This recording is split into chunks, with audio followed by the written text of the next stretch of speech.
আসসালামু আলাইকুম। আমাদের গ্রেড বিমের সেন্টারিং প্রায় শেষ পর্যায়ে চলে আসছে, হয়তো 2-1 দিনের ভিতরে সেন্টারিং শেষ হয়ে যাবে।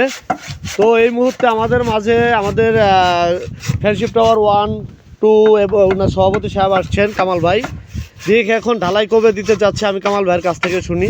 আসসালামু আলাইকুম ভাই। ওয়ালাইকুম আসসালাম ভাই, এখন ঢালাইয়ের কবে প্রোগ্রাম করতে যাচ্ছেন? ঢালাই আল্লাহ যদি সহি সালামতে রাখে আমরা 28 তারিখে ঢালাই দিব ইনশাল্লাহ। আপনার 1-2 দিনের মধ্যে তো সেন্টারিং কমপ্লিট। হ্যাঁ, ইনশাল্লাহ। তাহলে 28 তারিখে ঢালাই দিব। আর আমাদের ফ্রেন্ডশিপ টাওয়ারের ওয়ানের সম্মানিত সদস্যদেরকে আমি করজোরে অনুরোধ করছি, আমাদের পান্ডে আমাদের কষ্ট যেটা এটাই মাটির নিচেই শেষ। আলহামদুলিল্লাহ আমরা গ্রেড বিম ঢালাই দিয়ে উঠবো। 28 তারিখে গ্রেড বিম ঢালাই দিব। আপনাদের কাছে আমার অনুরোধ, করজোরে অনুরোধ, আমাদের ফ্রেন্ডশিপ টাওয়ারের সদস্য বিশেষ করে যারা কমিটমেন্ট করছেন তারা একটু আমাদেরকে ভালোভাবে সহযোগিতা করেন। নচেত আমি এই গ্রেড বিম ঢালাই টাকাটা এই রোজা রমজানের দিন আমি এখন আমার অ্যাকাউন্ট থেকে এই 9 লাখ 10 লাখ যেটা লাগে গ্রেড বিমের এই ঢালাই টাকাটা আমি আরটিজিএস করব। এই জন্যে আমি সাইডে আসছি। আমি এটারে পরিদর্শন করতে আর মাপার জন্য মাপি হিসাব করবো অ্যাকুরেট কত হয়।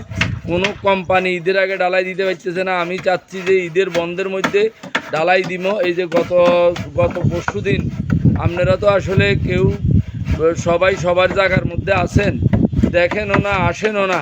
গত পরশু দিন রাসেল তো অক্লান্ত পরিশ্রম করে। গত পরশু দিন আমি শাহজাহান আমরা প্রায় রাতের 1টা পর্যন্ত এই সমিলের মধ্যে বসেছিলাম। এখন আপনাদের কাছে আমার অনুরোধ, আজকের ঢালাই টাকাটা আমি এখন এখান থেকে যাই ব্যাংকে ইয়ে করলে আরটিজিএস করলে ওরা 28 তারিখে বুকিং নিব। এরপরে যে আমি 10 টাকা এখানে দিব এইরকম কোনো ফান্ডে টাকা আপনাদের ঢালাই টাকাই নাই, এখন নাই। শুধু আপনারা শুধু এই ঢালাই টাকাটা আমার পকেট থেকে দিতেছি। আপনাদের কাছে আমার অনুরোধ, আপনারা ওয়াদাকৃত এবং নির্মাণের টাকাগুলো আপনারা প্লিজ দয়া করে আমাদেরকে দেন, না হইলে আমাকে কাজ রুকিয়ে যাইব। আমি চাচ্ছি কোরবানের আগে 2-3টা ছাদ দিয়া বাইরে হবো ইনশাআল্লাহ। তো আপনারা বিরক্ত বোধ হবেন না, আপনাদেরকে আমি এইরকম অনুরোধ আর কোনো সময় করি নাই।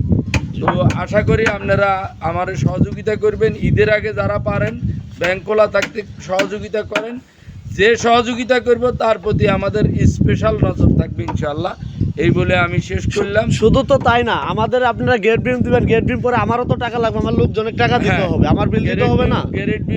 গ্রেড বিম ঢালাই টাকা আমার হাত লোকে 50,000 60,000 কোটি টাকা পাবে। হাত লোকে কন্ট্রাক্টরের টাকা দিতে হবে। কন্ট্রাক্টররাও আমরা দীর্ঘদিন কোনো পেমেন্ট করতেছি না। যে ভাবলাম যে রড কিনে দিয়ে যে 20 লাখ টাকার রড গ্রেড বিমের জন্য আনা হয়েছে, এরপরে দিই কাঠ বাঁশ এইটা সেটা, এগুলি অনেক খরচ। আপনাদের কাছে আমি আবারও অনুরোধ করি, আপনারা যারা ওয়াদা করছেন এবং যারা আমাদের সাথে আছেন আপনারা হইলেও সহযোগিতা করেন, না হইলে আমরা এই ঈদে রাসেলের কন্ট্রাক্টরের লোকজন বিদায় করতে হবে।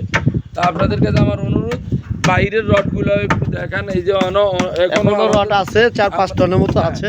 আর আল্লাহ দিলে আমাদের প্রত্যেকটা কলমের লেফিং রড হয়ে গেছে।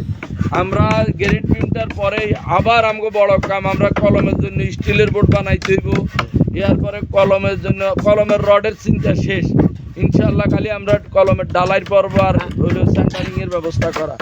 তো আপনারা একটু সহযোগিতা করেন প্লিজ, আপনাদের কাছে অনুরোধ রইল। এই বলে আমার বক্তব্য শেষ করলাম। সবাই ভালো থাকেন, সবাই আগাম ঈদ মুবারক। ঈদের আগে হয়তো গ্রেড বিমটা হয়ে গেলে আরেকটা ভিডিও দিব। আপনাদের সবাই আমি আন্তরিকভাবে রমজানের শুভেচ্ছা এবং ঈদের শুভেচ্ছা জানাই।